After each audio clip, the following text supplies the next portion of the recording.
Cette semaine, l'actualité du Pays Basque est marquée par le changement de gouvernance en préparation à l'Aviron bayonnais. L'homme fort du club, Philippe Taïeb, préside le directoire qui prend les décisions mais sous le contrôle du conseil de surveillance. Philippe Taïeb et ses soutiens ne veulent plus de cet organe bicéphale. Voilà pourquoi il convoque une assemblée générale du club le 2 décembre. Cette assemblée générale sera aussi l'occasion de valider une augmentation de capital d'1 million d'euros en vue de séduire les banques. Rappelons que l'Aviron bayonnais fera un prêt de 14 millions d'euros qui contribuera au projet de nouveau stade.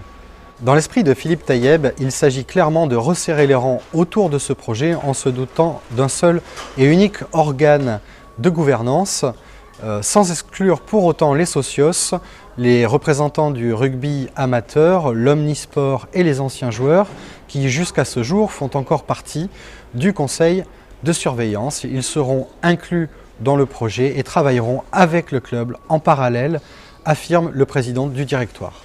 Pour autant, une partie du conseil d'administration n'est pas convaincue. Elle indique que cette réorganisation est contraire à l'esprit d'ouverture de 2018. Reste à savoir si certaines personnalités, comme les actionnaires Pierre-Olivier Toumieux et Elie Benmergui, seront évincés de cette réorganisation, ou alors si ils vont eux aussi candidater. Pour l'heure, aucun nom n'est officiellement cité pour briguer cette présidence, même si celui de Philippe Taïeb semble évident.